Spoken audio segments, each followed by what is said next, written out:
blessings to you. This is Dr. Miller from my personal space to your home. Listen, movements is a clear indication that something is not dead. Someone has not died. A vision is not over. A place can still come back alive. Where there cease to be movement, then it is left for speculations and interpretation that there is no longer life, there is no longer hope, and there's no longer ability or a future. I want to remind you today, don't stop moving. It is the plan of the enemy and the cares of life to cause you to stop moving. Movement is going to be your weapon. You don't always have to be on top. You don't always have to have money. Your story may not always be successful and lucrative and vibrant and colorful.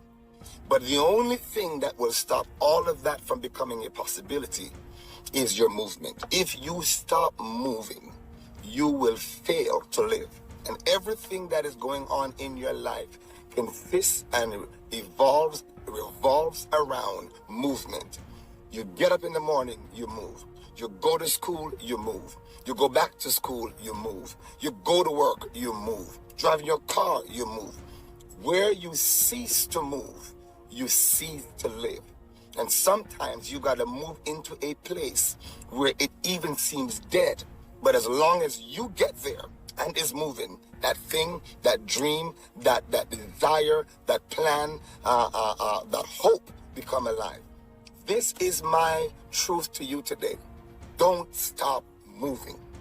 In the midst of criticism, in the midst of obscurity, in the midst of challenge, in the midst of public opinion, in the midst of truth, facts, things that may have been up, down, good, bad, and ugly in your life. If you continue to move, you will begin to move what looks like and what sounds like and what has been left with an interpretation that there's no longer hope or life to it, that it will defy everything that is around you, every enemy, every setback, every delay. Movement, I declare to you today, move. Move into the possibility. Move into the struggle. Move into the desire. Move into the plan. When you continue to move in the midst of it all, you will begin to see the things that you desire unfold. I can't tell you in my life how many times people have said that I was done and I would not make it.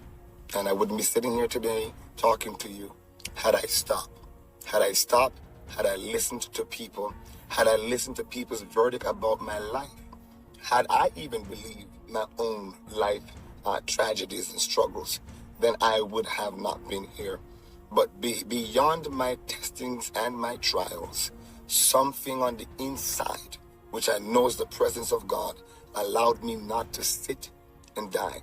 The 4 lepers says, why sit ye here and die? If we stay here, we're going to die.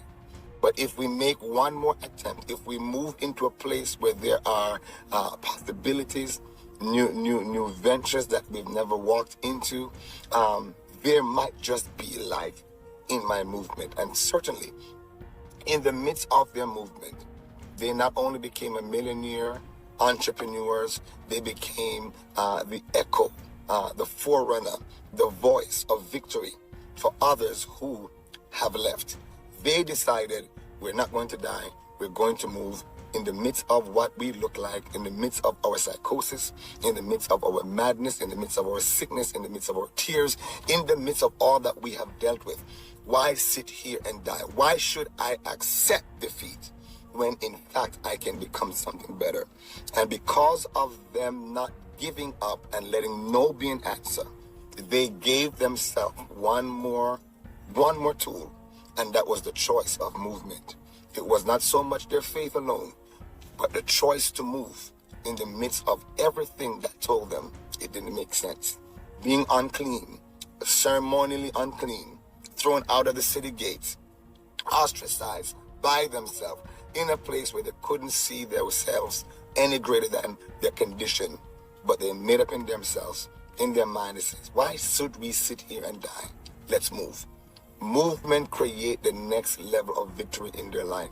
And I want to submit to you today is the same spirit that if you decide I shall not die and live, I shall not die but live, you will begin to see the changes at the turn of events in your life become greater. God wants you to move. Don't take no for an answer. Don't allow people's verdict of your life to become the final platform for your fatality. The devil is a liar. There is more in you left. There's more victories to be won. There's more triumph to experience. There's more to life than this. There is no death right now. God is not calling you to die after all of this. He wants you to live. You had asked me 4 months ago, 5 months ago, a year from now, a year before now, I would have told you I was done. But look what the Lord has done. And he's now turning things into greater ventures for me than it has ever been before. Because I realized more than praying, more than talking, more than empowering myself, the tool that I needed was to keep moving. Still water will become stagnant and smell. Things that move will become progressively, increasingly greater, or it will come to great places in time that will develop who they are, and they'll begin to see what they can become beyond where they are. Move, saints. Don't stop. Move the dream, move the desire, build the vision, say to yourself, it can be done. And in the midst of challenges, don't give up. Keep moving. This is Reverend Dr. Prophet Sean Miller from my personal space to your home, to your personal life with this kingdom nugget. Move. Move into it. Continue to move into it and watch the will of God find you in places that will blow your mind. I love you. Have yourself an awesome day in the Lord. Be blessed.